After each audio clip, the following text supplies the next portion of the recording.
ladies and gentlemen, the President of the United States.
Delegates kindly take their seats.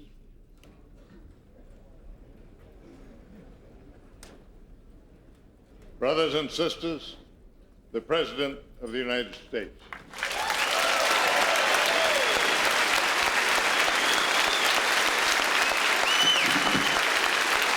Thank you very much.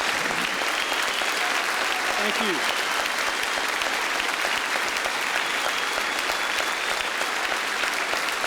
Thank you very much. Thank you. Thank you. Thank you.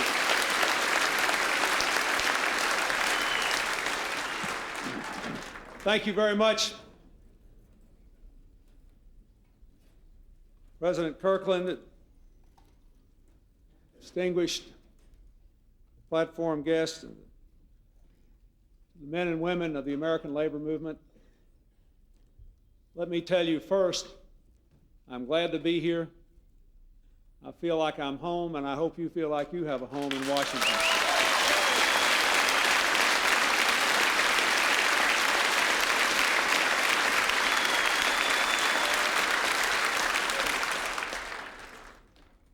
For most of the 20th century, the union movement in America has represented the effort to make sure that people who worked hard and played by the rules were treated fairly, had a chance to become middle-class citizens, raise middle-class kids, and give their children a chance to have a better life than they did.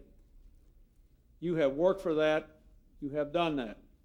For too long, in the face of deep and profound problems engulfing all the world's advanced nations, you have been subjected to a political climate in which you were asked to bear the blame for forces you did not create, many times when you were trying to make the situation better. I became president in part because I wanted a new partnership for the labor movement in America.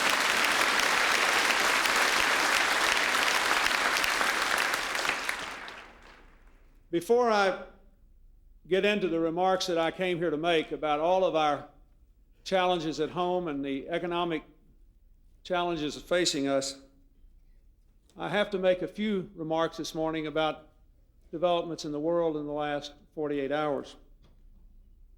The labor movement has been active, particularly in the last few years with the end of the Cold War, in the effort to promote democracy abroad to guarantee the right of people freely to join their own unions, and to work for freedom within their own countries. In that context, most of you I know have strongly supported and looked with great favor on the movement toward democracy in Russia. The United States continues to stand firm in its support of President Yeltsin because he is Russia's democratically elected leader.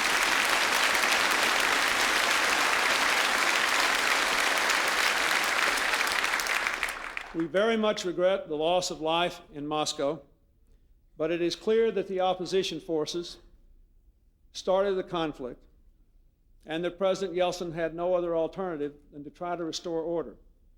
It appears as of this moment that that has been done, and I have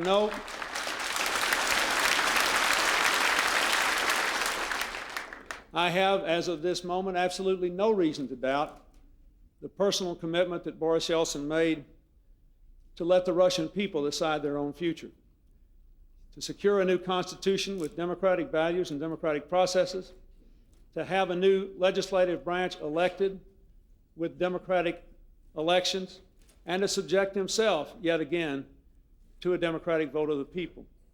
That is all that we can ask. I think also most of you know that in a military action yesterday, the United States sustained the loss of some young American soldiers in Somalia. I deeply regret the loss of their lives. They are working to ensure that anarchy and starvation do not return to a nation in which over 300,000 people had lost their lives, many of them children, before the United States led the UN mission there starting late last year. I want to offer my profound condolences to the families of the United States Army personnel who died there. They were acting in the best spirit of America. As you know, the United States has long had plans to withdraw from Somalia and leave it to others in the United Nations to pursue the common objectives. I urged the United Nations and the Secretary General in my speech at the United Nations a few days ago to start a political process so that the country could be turned back over to Somalis who would not permit the kind of horrible bloodshed and devastation to reoccur. And I hope and pray that that will happen. In the meanwhile, you may be sure that we will do whatever is necessary to protect our own forces in Somalia and to complete our mission there. From the struggle against communism in Eastern Europe to the struggle against apartheid in South Africa, the union movement in America has always answered the challenges of our time. It must be a source of great pride to you to see these elections unfold, to see the remarkable movement toward a genuine multiracial society within a democratic framework in South Africa. It must be a source of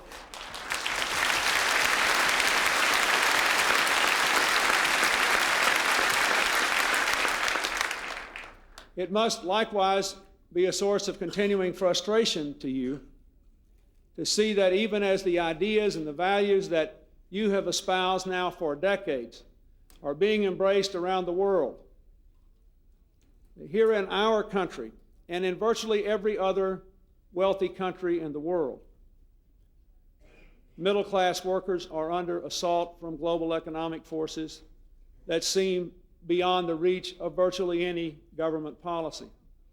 We now know that every wealthy country in the world is having trouble creating jobs. We now know that in the last several years, inequality of income got worse in every major country.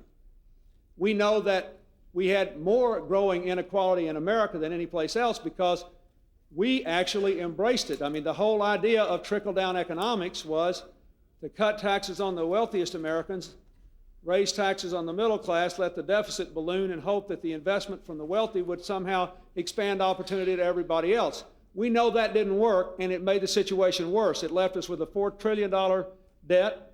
It left us with a deficit of over $300 billion a year. It left us with a legacy of weakened opportunities for workers in the workplace, too little investment, a paralyzed budget, and no strategy to compete and win in the global economy. and more inequality in America than any of the other wealthy countries. But we also know that the same problems we have are now being found in Germany and Japan and all of Europe and the other advanced nations. So we have to face the honest fact that we are facing unprecedented challenges in our own midst to the very way of life that the labor movement has fought so hard to guarantee for others around the world for decades. And therefore, it is important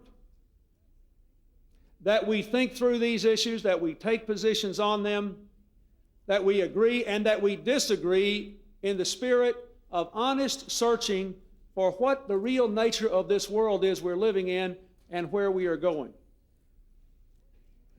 The most important thing to me today is that you know that this administration shares your values and your hopes and your dreams and the interest of your children. And that together,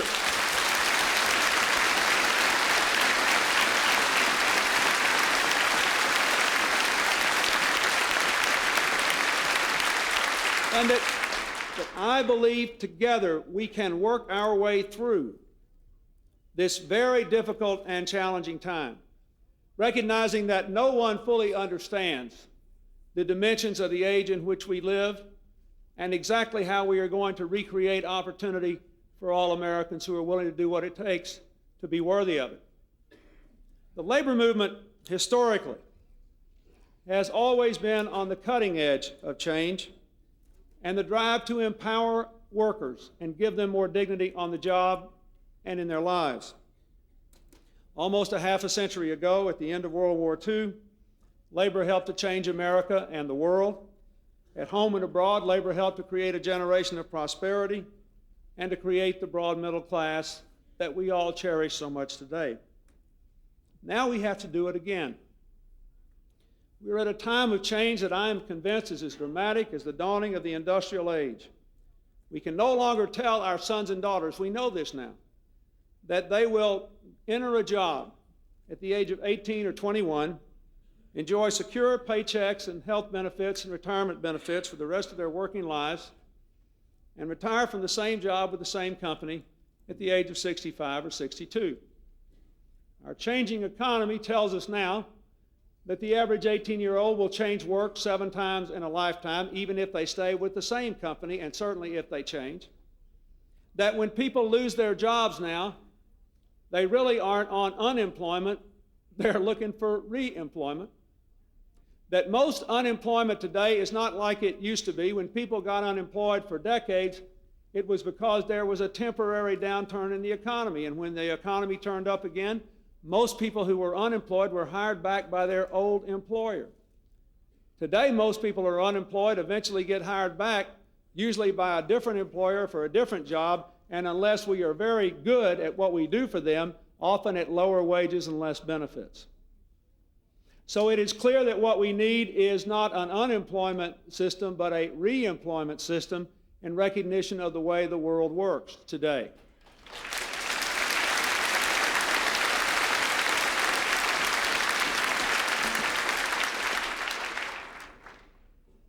We know, too, that most American working people are working harder than they ever have in their lives. That the average work week is longer today than it was 20 years ago. That real hourly wages adjusted for inflation peaked in 1973, and so most people are working harder for the same or lower real wages than they were making 20 years ago. We know that in the 80s there was a dramatic restructuring of manufacturing, that's being followed in the 90s with a dramatic restructuring of the service industry. We know that for the last 12 years, in every single year, the Fortune 500 companies lowered employment in the United States in 6 figures. And that in the years where we have gained jobs, they've come primarily from starting new businesses and from companies with between, say, 500 and 1,000 workers expanding, as the whole nature of this economy changes. We know that the cost of health care has increased so much that millions of American workers who kept their jobs never got a pay raise because all the increased money went to pay more for the same health care. We know that some of our most powerful industrial engines, especially in industries like autos and steel, have shown breathtaking increases in productivity with deep changes in the workforce supported by the labor movement, and still are having trouble competing in the world, in part because their health costs may be as much as a dime on the dollar more than all of their competitors. We know, as I said at the beginning, that all the wealthy countries in the world are now having trouble creating jobs. If you look at France, for example, in the late 1980s, they actually had an economy that grew more rapidly than Germany's, and yet their unemployment rate never went below 9.5%. So what are we to do? It seems to me that we clearly have to make some changes in the way we look at the world and the way we approach the world. And in order to make those changes, we have to ask ourselves, what do we have to do to make the American people secure enough to make the changes?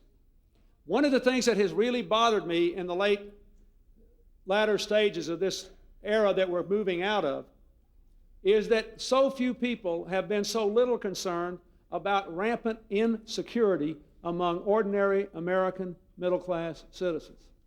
It is impossible for people in their personal lives to make necessary changes if they are wildly insecure. You think about that in your own life. You think about a personal challenge you faced, a challenge your family has faced. The same thing is true in the workplace. The same thing is true of a community. The same thing is true of a team. The same thing is true of our country. We have to struggle to redefine a new balance between security and change in this country, because if we're not secure, we won't change, and if we don't change, we'll get more insecure, because the circumstances of the world will continue to grind us down. And that's what makes this such a difficult time, because we have to rethink so many things at once. I ran for president because I was tired of 20 years of declining living standards, of 12 years of trickle-down economics and anti-worker policies, and rhetoric that blamed people who were working harder for the problems that others did not respond to. And because I believed that we needed a new partnership in America, a new sense of community, not just business and labor and government, but also people without regard to their color or their region or anything else. I thought we didn't have anybody to waste, and it looked to me like we were wasting a lot of people, and that we needed to pull together. I thought the country was going in the wrong direction, and we should turn it around. But I was then and am now under no illusions that we could do it overnight, or that I could do it, unless we did it together. The beginning of the security necessary to change, I think, is in having a government that is plainly on the side of working Americans.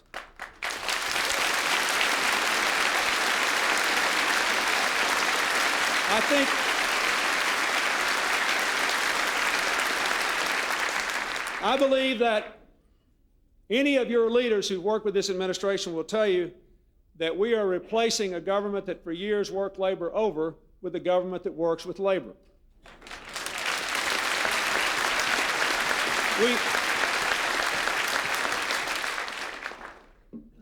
We have a Secretary of Labor in Bob Reich who understands that at a time when money and management can travel across the globe in a microsecond, our prosperity depends more than anything else on the skills and the strengths of our working people. No one can take that away from us.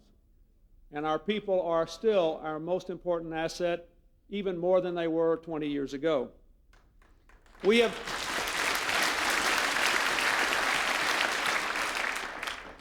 have nominated a chair of the National Labor Relations Board in Bill Gould, and a new member, Peggy Browning, who believe in collective bargaining.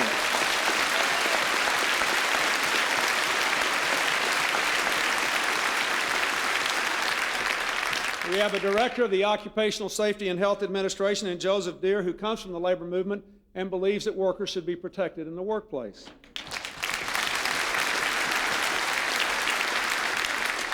We have two people in executive positions in the Labor Department, Joyce Miller and Jack Otero, who were on your executive council.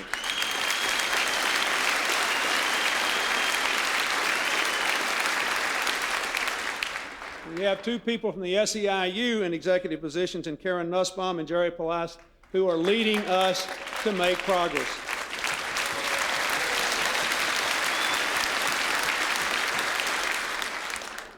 This administration rescinded President Reagan's order banning all reemployment of PATCO workers forever.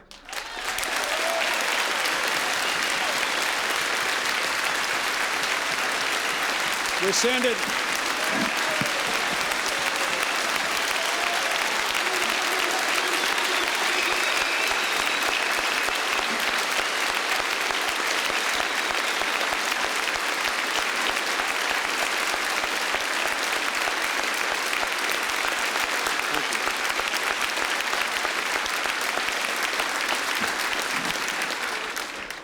And we rescinded President Bush's orders with regard to government-funded contracting and one-sided information given to workers in the workplace.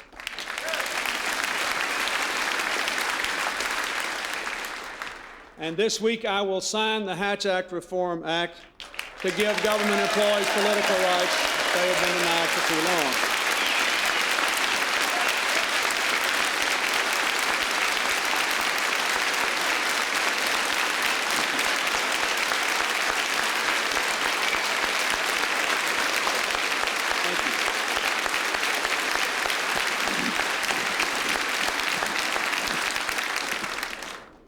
One week ago, yesterday, on a Sunday morning, I came in from my early morning run and I turned to my right as I walked into the White House and I saw a family standing there, a father, a mother, and 3 daughters, one of whom was in the wheelchair. And the person who was with them, who worked for me, said, Mr. President, this little girl has got terminal cancer, and she was asked by the Make-A-Wish Foundation what she wanted to do, and she said she wanted to come to the White House and visit you, so we're giving her a special tour. And so I went over and I shook hands with them and apologized for my condition and told them I'd get cleaned up and come back and we'd take a picture. And a few minutes later, I showed up and looking more like my job, and I visited with this wonderful child, desperately ill for a while. And then I talked to her sisters, and then I talked to her mother, and I talked to her father, and as I turned around to go off, the father grabbed me by the arm and he said, let me tell you something. If you ever get to wondering whether it makes a difference who's the president, he said, look at my child. She's probably not going to make it, and the weeks I've spent with her have been the most precious time of my life. And if you hadn't been elected, we wouldn't have had a family and medical leave law that made it possible for me to be with my child in this time.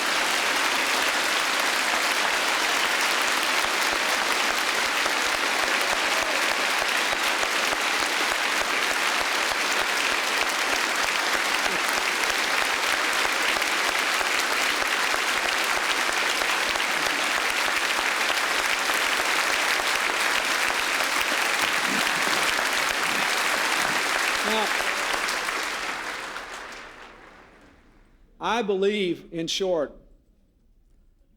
that it ought to be possible to be a good parent and a good worker. I believe that it ought to be possible for people to make their own judgments about whether they want to be organized at work or not and how they're going to be portrayed.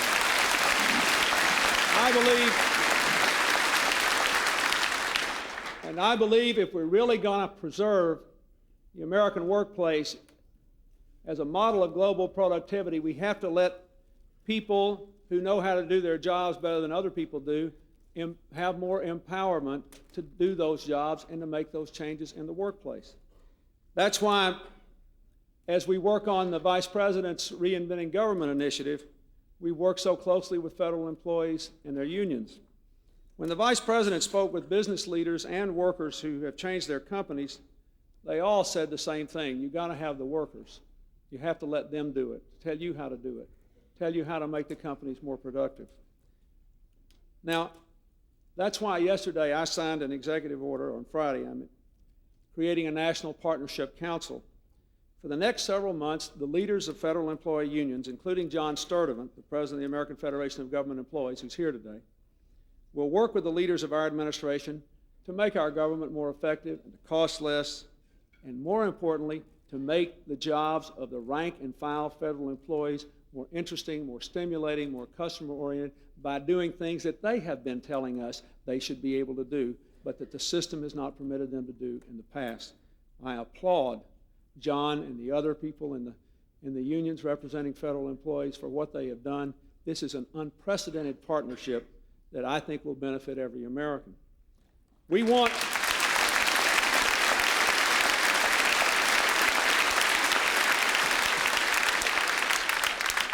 to make worker empowerment and labor management cooperation a way of life in this country, from the factory floor to the boardroom. We've created a commission on the future of labor management relations with leaders from labor, business, and the academy, chaired by former Labor Secretary John Dunlap.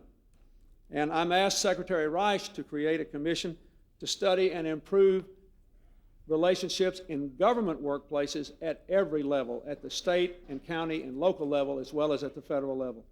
I believe this is something that a person like Bob Rice is uniquely situated to do, and it's the kind of thing that we ought to be promoting, because we have to use this opportunity we have to try to take what has worked for workers and their businesses and spread it around the country.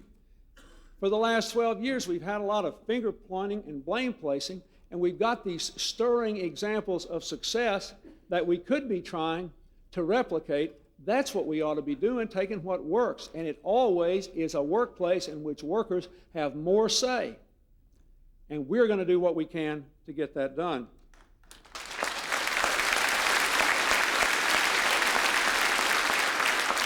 Now, on the security issue, let me just mention some other things. In addition to the Family Leave Act,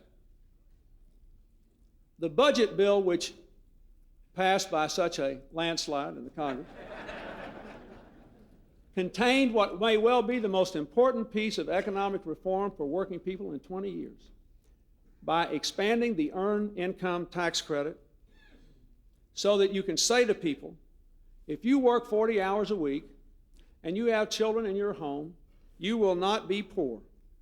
We are bringing new hope and new dignity into the lives of 15 million working families that make $27,000 a year or less. They'll no longer be taxed into poverty. There won't be a government program to try to lift them out of poverty. Their own efforts will lift them out of poverty because the tax system will be changed to reward them. And there will never again be an incentive for people to be on welfare instead of work, because the tax system will say, if you're willing to go to work and work 40 hours a week, no matter how tough it is, we will lift you out of poverty. That is the kind of pro-work, pro-family policy this country ought to have.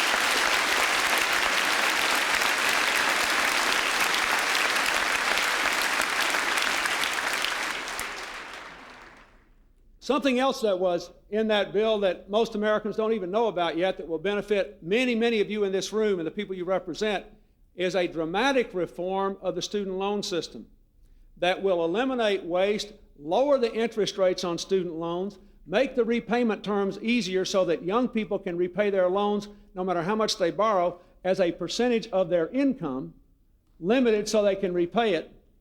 Even though we'll have tougher repayment terms, they'll be able to do it. We'll collect the money, but people will be able to borrow money and pay it back at lower interest rates, at better repayment terms, and therefore no one will ever be denied access to a college education because of the cost.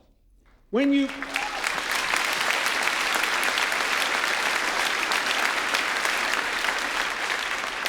put that with our Goals 2000 program, the education reform program for the public schools, and the work that the Education Secretary, Dick Riley, is doing with Secretary Rice to redo the worker training programs in the country, you have a commitment to raise standards in education and open opportunities to our young people. We need higher standards in our public schools. Al Shanker has long been a voice for that. He now has allies in the NEA and other places in the country who are saying, let's have national standards and evaluate what our kids are learning and how our schools are doing. I believe we need to give our young people more choices within the public school system, and I have advocated letting states try a lot of things within districts. Let kids choose which schools they attend. Let school districts decide how they want to set up and organize schools. I think that a lot of changes need to be made. in a lot of school districts. But let me say that we don't want to throw out the baby with the bathwater. There are also a lot of school districts that are doing a great job under difficult circumstances. There are a lot of schools within school districts that are performing well under difficult circumstances. And if we've learned anything, we've learned that the best way to increase the quality of education is to find better principals, get better leaders among the teachers, let them have more say over how schools run, and evaluate them based on their results rather than telling them how to do every last jot and tittle of their job every day. We have learned these things. And if I might, since we're in California, say a special word, therefore, I believe that having worked for 12 years for higher standards, more choices, and greater changes in public education, I'm in a little bit of a position to say that if I were a citizen of the state of California, I would not vote for Proposition 174, the private sector initiative.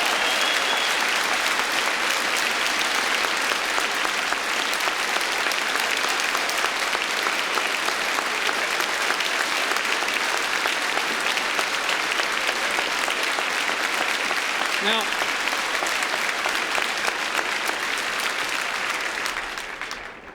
and let me tell you why. Let me tell you why. First of all, keep in mind, a lot of the schools out here are doing a good job. I can say this, I never was part of the California education system. I have studied this system out here for more than a decade. They have undertaken a lot of very impressive reforms, and many of their schools are doing a good job. I was interviewed last night by two people from a newspaper in Sacramento, and one of them just volunteered that he had two children in the public schools there, and they were getting a terrific education. This bill would start by taking $1.3 billion right off the top to send a check to people who already have their kids in private schools and who didn't need any government money to do it, and taking it right off the top away from a school system that doesn't have enough money to educate the kids that's got in it in the first place.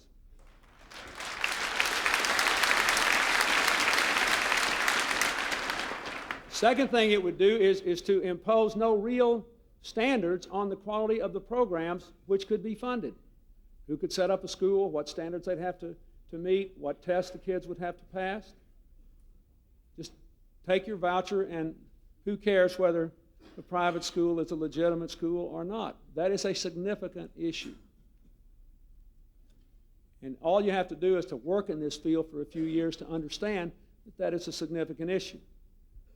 Wouldn't it be ironic if at the very moment we're finally trying to find a way to measure the performance and raise the standards of the public schools, we turn around and start sending tax money to private schools that didn't have to meet any standards at all? When we're trying to get one part of our business fixed, we're going to make the other part worse. And finally, let me just say, I have always supported the notion that American schools ought to have competition.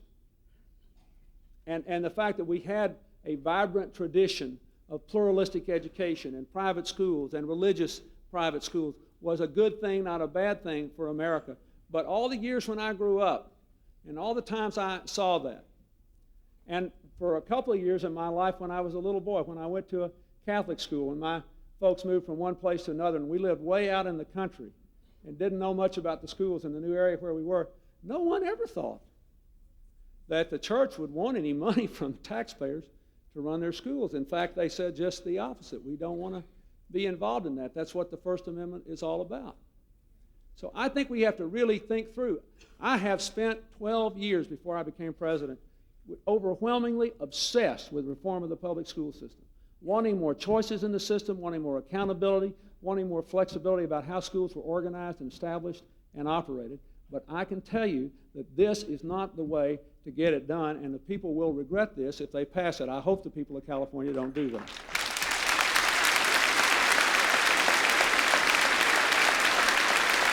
Now,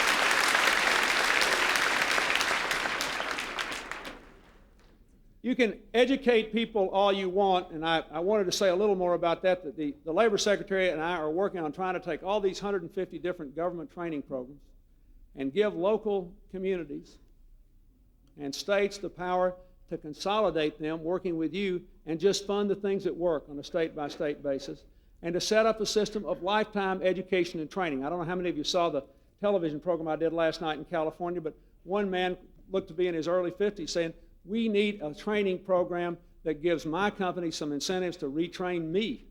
Not just people who are 25, but people who are 55. And we are trying to do that. We're trying to set up a lifetime education and training program that starts when young people are in high school. So if they want to work and learn in high school, they can work and learn in high school, so that we can have the kind of school-to-work transition that many of our competitors have for all those kids that won't go to college and won't get four-year educations. We've got to do that. But if you do all that, you still have to have some place for people to work. We can educate and train people all we want, but we have to be able to create more jobs. How are we going to do that at a time when the government is not directly funding the defense jobs that have kept America's job base up for so long? Well, the first thing we got to do is make up our mind we're going to be serious about defense conversion. Last year when I was a candidate for president,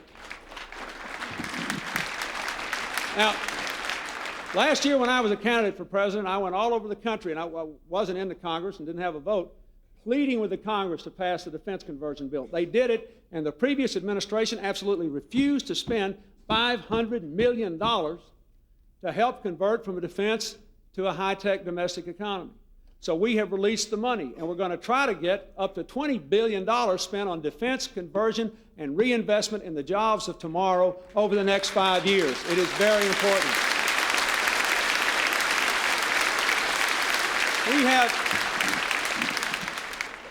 We got over 2,800 proposals in this country for technology reinvestment initiatives to match with what will soon be about $1 billion in government money that can create hundreds of thousands of jobs in America.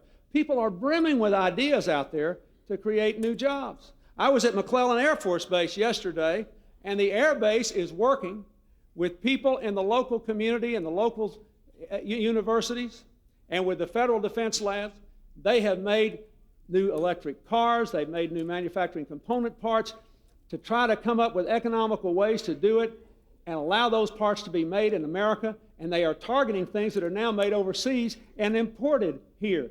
That's the sort of thing that we can use our high-tech defense base to do, and we should be doing it. It's going to make for more jobs for America. They have developed a prototype car that gets 80 miles an hour at 55 miles per hour, 80 miles per gallon at 55 miles per hour on the highway, goes to 60 miles per hour in 12 seconds, has a maximum speed of 100 miles an hour. That's not bad. If we can just figure out how to make it so people can afford it, we can put people to work making them. But it's a good beginning.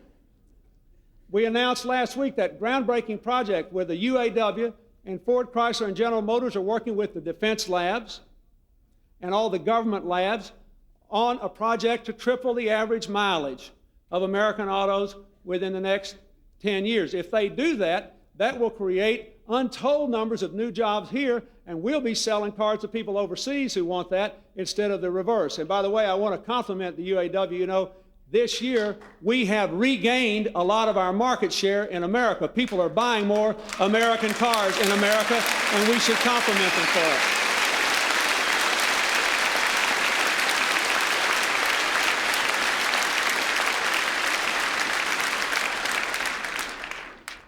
So we have to find ways to create these new jobs. Now, I want to talk a little about health care, but before I do, I want to mention something we disagree on in the context of the trade issue. And listen to this. Since 1986, a significant portion of America's net new jobs have come from trade growth. That's something we can all find from the figures. In California, where we now are, a lot of that has come from Asia, which is the fastest growing part of the world. Asia growing faster than any other part of the world, Latin America the second fastest growing part of the world. Everybody knows that is true. Now, that's why when I went to Tokyo and met with the leaders of the G7, the 7 big industrial countries, we made an agreement that we should dramatically reduce tariffs on manufactured products around the world in ways that all analysts agree would generate a lot of new manufacturing jobs here in America. There was virtually no dispute about that. Because we were largely in competition with other countries that were paying the same or higher wages with the same or better benefits, with high-tech and other manufacturing products that we wanted to sell everywhere. And we're working like crazy to get that done between now and the end of the year. What is the difference between that and the trade agreement with Mexico? And let's talk about that just a minute, because it's very important. Not so you'll agree with me, but so you'll know what I want you to know, which is that I would never knowingly do anything to cost an American a job. That's not the business I'm in. I was a governor during the last 12 years when the maquiladora system was in place. What did it do? It created a border zone on the other side of the border in Mexico in which people were free to set up plants, operate them by the standards that were enforced there, or not enforced, as the case may be, on labor and environmental issues, and then send their products back into this country, produced at much lower labor costs with no tariffs. That was the system set up to try to foster growth there. But in the 1980s, because of all the economic problems we had, and because of the climate that was promoted in this country, that the most important thing you could do was slash your labor costs, and who cared about your working people anyway, you had the movement of hundreds of plants down there. And you didn't like it, worth a flip. Now, and you were right to be upset about what happened. Now, I was the governor of a state that lost plants to Mexico.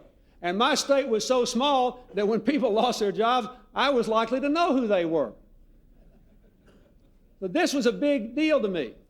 I'm also proud of the fact we got one of them to come back before I left office. I'm proud of that too. But I understand this. Now, that is the system we have. You also saw this system, ironically, accelerating illegal immigration. Why? For the same reason that a lot of the Chinese boat people were coming over here after they moved to the coastal towns in China, got a job where they made a little more money than they did before, but didn't much like their life, but they got enough money to try to come here. That's what was happening along the maquiladora area. A lot of people would come up there, work for a while, then come on up here. So I understand what the American working people don't like about the present system. The real issue is, will the trade agreement make it worse or better? You think it'll make it worse? I think it'll make it better. And I'll tell you, I think you're entitled to know why I think that. Because there's no question that no matter what you think about the adequacy of the side agreements, they will raise the cost of labor and environmental investments above the point where they are now. There is no question that the agreement lowers domestic content requirements in Mexico so that we'll go from selling, say, 1,000 to 50 or 60,000 American cars down there next year. There's no question that their tariffs are 2.5 times higher than ours. And there's no question that we have a trade surplus there as compared with a $49 billion trade deficit with Japan, an $18 billion trade deficit with China, a $9 billion trade deficit with Taiwan. We got a trade problem, all right. It is that the Asian economies are not as open to us as we are to them. That's our huge trade problem. And we're going to have to do better there because that's where a lot of the money is.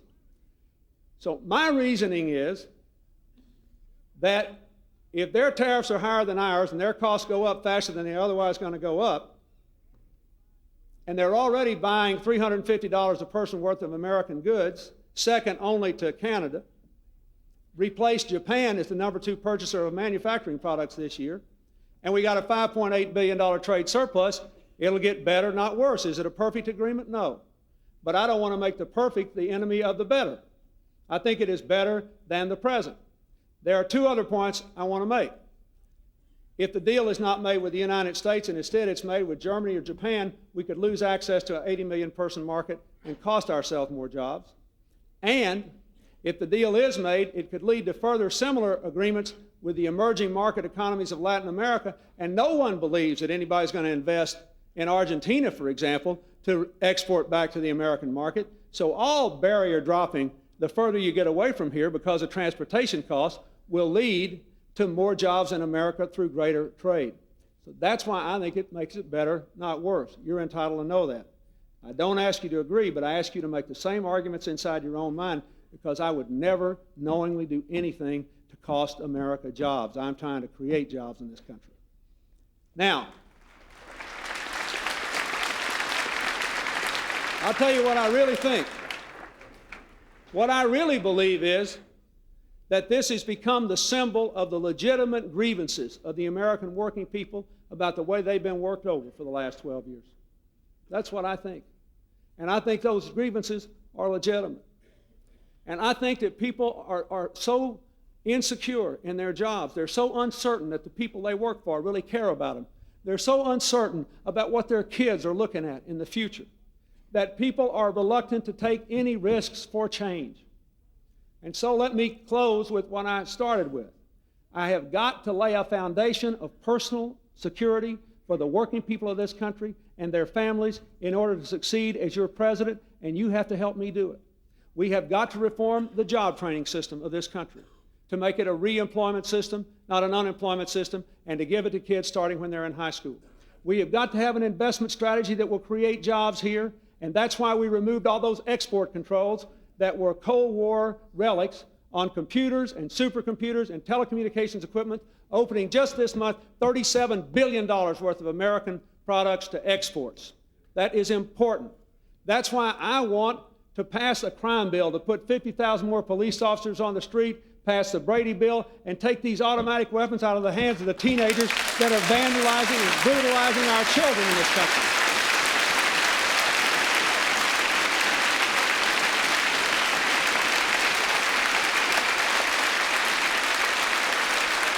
And my fellow Americans, that is why we have got to pass a comprehensive health care bill to provide security to all Americans, and we got to do it now.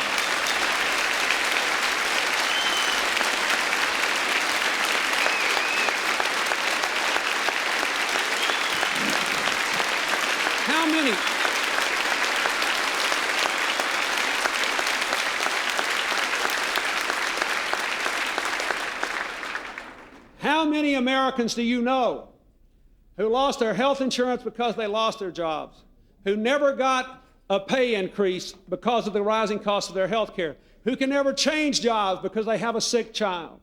Millions of them. How many companies are represented in this room who could be selling more everywhere across the board, more abroad and more at home, if their health care costs were no greater than their competitors around the world? Let's face it, folks, we're spending over 14% of our income on health care. Canada's at 10%. Germany and Japan are under 9%. The Germans went up toward 9% of their income on health care. They had a national outbreak of hysteria about how they were losing control of their health care system.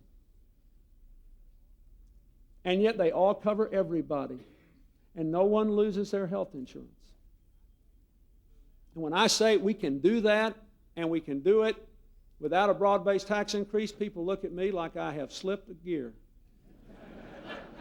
But I have spent over 3 years studying this system. And the First Lady and her task force have mobilized thousands of experts in the most intense effort to examine social reform in my lifetime.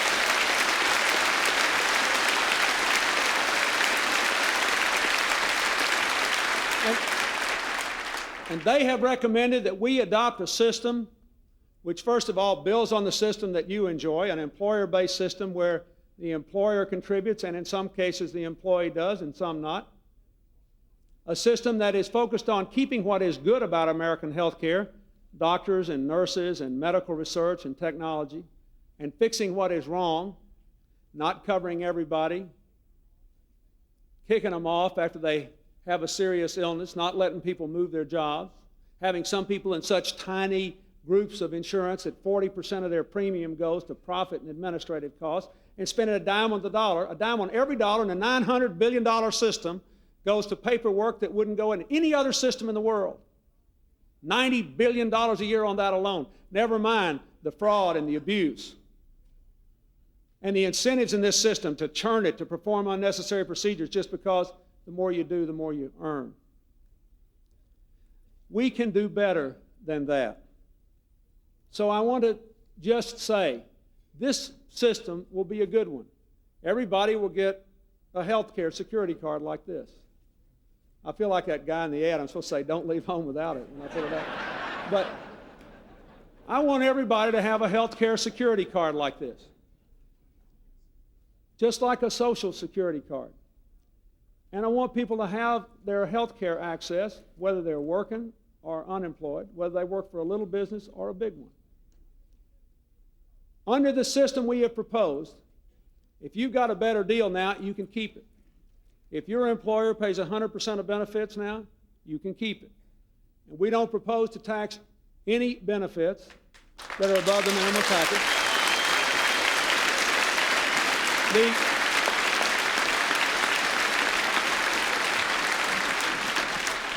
We told those who wanted that to give us 10 years before we put that provision in, because within 10 years we'll have the minimum benefit package we start with, plus full dental benefits and full mental health benefits and full preventive care benefits, so it will be as good or better than any package now offered by any employer in America. Then if somebody wants to buy something over and above that, we can talk about it. But we are not going to take anything away from you you have. What we are going to do is two things for you if you have a good policy. We're going to make it easier for your employer to keep these benefits you have now by slowing the rate of health care cost inflation. Not by cutting health care spending, by slowing the rate of inflation in health care costs. And by removing the enormous burden of retiree benefits from our most productive companies. That will stabilize the health care benefits of working people in good plans. The other thing we're going to do for you is to limit what can be taken away from you, which is worth something. So by saying that for people who don't have any insurance now, their employer will pay 80% and the employees will pay 20%, we are saying that no matter what happens to you, there's a limit to what can be taken away from you. So it'll be easier for your employer to keep what you've got and for you, and there'll be a limit to what can be taken away. Is it fair to ask all those employers and employees who don't have any coverage now to contribute something? You bet it is. Why? Because your premium's higher than it otherwise would be because you're paying for them now.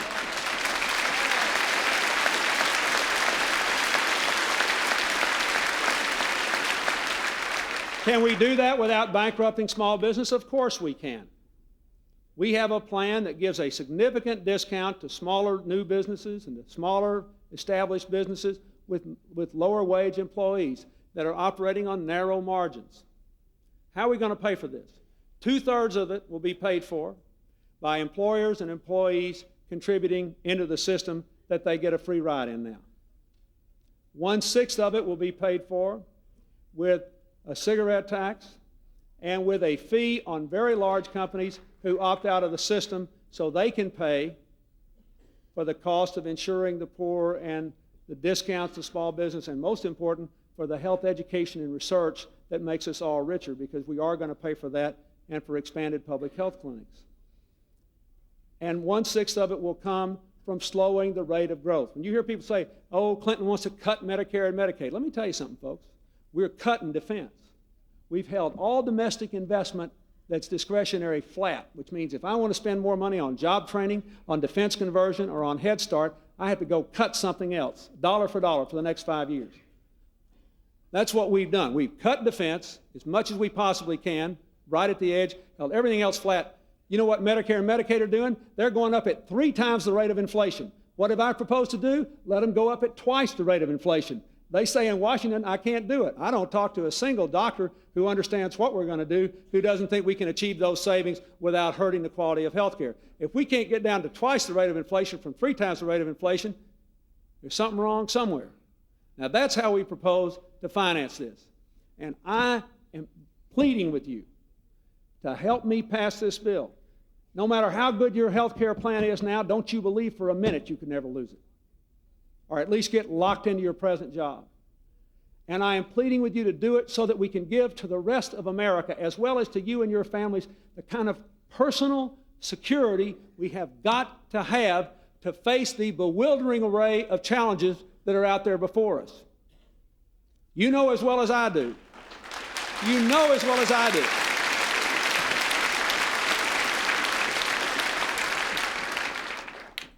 You know as well as I do that we are hurtling toward the 21st century into a world that none of us can fully foresee. But we have to imagine what we want it to be like. We want it to be a world in which the old rules that you grew up believing in apply, and a new and more exciting age, in which if you don't have job security, you at least have employment security. in which the government puts the people first, and in which people have security in their homes, on their streets, in their education benefits, and their health care benefits, so that they are capable of seizing these changes and making life richer and more different and more exciting than it has ever been. That is the great challenge before us, and if we don't adopt the health care reform, we won't get there. If we do, it will open the way to the most incredible unleashing of American energy that we have seen in more than a generation. Together we can do it, and I need your help. Thank you very much, and God bless you.